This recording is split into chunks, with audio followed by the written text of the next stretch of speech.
अगे carte, आता तर घे ग लग्नाचं मनावर. 30 वय होत आलं वांढरा. कधी करणार आहेस ग लगीन? का म्हातारा झाल्यावर पार हातात काठी टेकाय आल्यावर मग कर लगीन? नाटकं करत्या.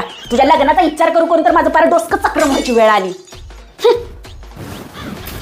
किती पोरांचा फोटो दाखवलं तर बायला एक सुद्धा पसंत पडीना झालाय. कुठल्या राजकुमारासंग लगीन करायचे तीच मला काही कळना झाले. सगळ्या पोरात नुसतं चुकाच काढत्या. ह्याचं तोंडच मोठं आहे, ह्याचं गालच मोठं आहे, ह्याचं दातच मोठं आहे, ह्याचं डोळच मोठं आहे. हा, जशी तू काय कॅटरीना कॅपच लागून गेलीस ग. तुझं बी नाक मस्त भजावानी मोठं लाट आहे की. रुसून बिसून बसलीस तर त्या फुगलेल्या बेडकागत दिसतेस. हा, तरी तुला कधी काय म्हणलंय का म्या?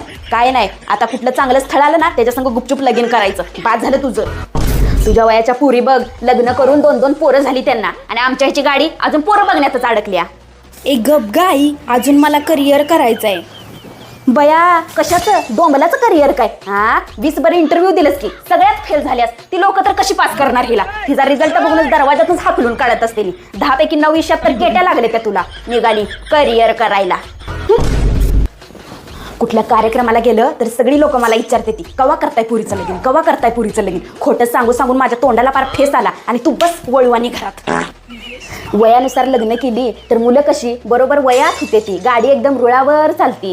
ही म्हातारा झाल्यावर लग्न करायची आणि मुलं पार मग लाकूड मसाला जाताना व्हायची. ती बी होटेल का नाही याची गॅरंटी नाही. ए कार्टे, मला खरं खरं सांग, तुझं बाहेर कुठं लपड बिपड नाही ना? असेल तर मला आत्ताच सांग, तिथंच तुझा मुडदा गाडते. हा, असलं फाजीलधंदा मला अजिबात चालणार नाही. तर मला चुकून जर कळलं बिळलं असलं काय आहे तर तुला लात घालून घराच्या बाहेर काढते. हा.